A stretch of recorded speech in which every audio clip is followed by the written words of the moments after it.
सध्या भारतामध्ये मार्केटवर election factor dominate करतोय आणि यूएसमध्ये ग्लोबल फॅक्टर्स जास्त इम्पॅक्ट देत आहेत. त्यामुळे कम्प्लीट पिक्चर समजून घेणं खूप महत्त्वाचं आहे. चला सुरुवात करूया UAE आणि ओपेक पासून. UAEने ओपेकमधून बाहेर पडण्याचा निर्णय घेतला आहे. ओपेक म्हणजे तेल उत्पादक देशांचा असा समूह जो जागतिक ऑइल सप्लाय नियंत्रित करून तेलाच्या किमतींवर प्रभाव टाकतो. UAEला वाटतं की ओपेकच्या कोटा सिस्टीममुळे त्याची फुल पोटेन्शियल वापरली जात नाही. त्यांच्या एक्स्ट्रा ऑइल प्रोडक्शन कॅपॅसिटी आहे, पण कार्टेलमुळे ते फ्रीली प्रोडक्शन वाढवू शकत नाहीत. त्यामुळे UAE आता इंडिपेंडेंट स्टॅन्स घ्यायला पाहतोय. हे छोटं वाटू शकतं, पण याचा लॉंग टर्म इम्पॅक्ट खूप मोठा आहे. कारण जर UAE सारखा मोठा प्लेयर ओपेकमधून वीकन झाला तर ऑइल सप्लाय डायनामिक्स बदलतील. लॉंग टर्ममध्ये ऑइल प्राइसेस सॉफ्टन होऊ शकतात. पण सध्या जिओपॉलिटिकल इश्यूजमुळे प्राइस स्टेबल किंवा हाय राहू शकते.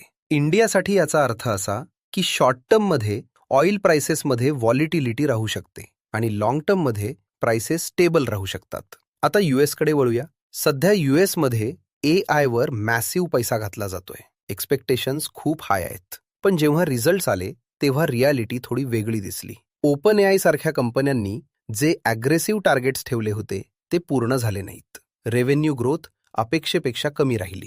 याचा डायरेक्ट इम्पॅक्ट यूएस मार्केटवर दिसला. Tech stocks especially AI linked कंपन्या प्रेशरमध्ये आल्या. ऑरेकल, सॉफ्टबँक सारख्या कंपनीजमध्ये फॉल दिसला.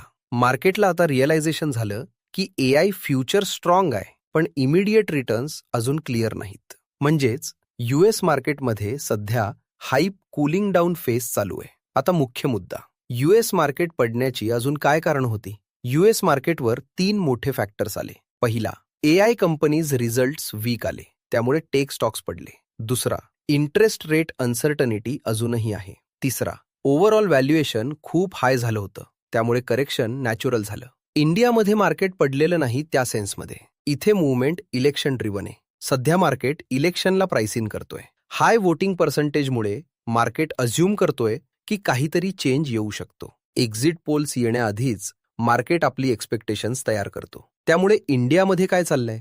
मार्केट कधी वर जातोय कारण पॉझिटिव्ह एक्सपेक्टेशन आणि कधी खाली येतोय कारण अनसर्टनिटी. आणखी एक इम्पॉर्टंट फॅक्टर म्हणजे क्रूड ऑइल आणि डॉलर. क्रूड हाय आहे, डॉलर स्ट्रॉंग आहे, हे इंडियासाठी निगेटिव्ह आहे. पण सध्या इलेक्शन सेंटिमेंट इतका स्ट्रॉंग आहे की मार्केट हे फॅक्टर्स थोड्या वेळासाठी इग्नोर करतोय. पण लक्षात ठेवा, इलेक्शन रिझल्ट क्लिअर झाला की हे ग्लोबल फॅक्टर्स पुन्हा मार्केटवर इम्पॅक्ट करणार. आता सगळ्यात महत्त्वाचा कनेक्शन समजून घ्या. यूएसमध्ये AI results weak, US market पडतं. यूएस मार्केट पडलं, global sentiment weak, oil high, इंडियासाठी risk, dollar strong, FII pressure. पण इंडियामध्ये इलेक्शन फॅक्टर हे सगळं टेम्पररी ओव्हरराईड करतंय. शेवटी एक सिम्पल टेकअवे, शॉर्ट टर्ममध्ये Indian market completely election driven राहणार आहे. एक्झिट पोल्स आणि रिझल्ट्स येईपर्यंत व्हॉलॅटिलिटी हाय राहील. लॉंग टर्ममध्ये मात्र ग्लोबल फॅक्टर्स इग्नोर करता येणार नाहीत. Oil, dollar, AI growth, US economy हे सगळं पुन्हा पिक्चरमध्ये येणार आहे. म्हणून स्ट्रॅटेजी काय?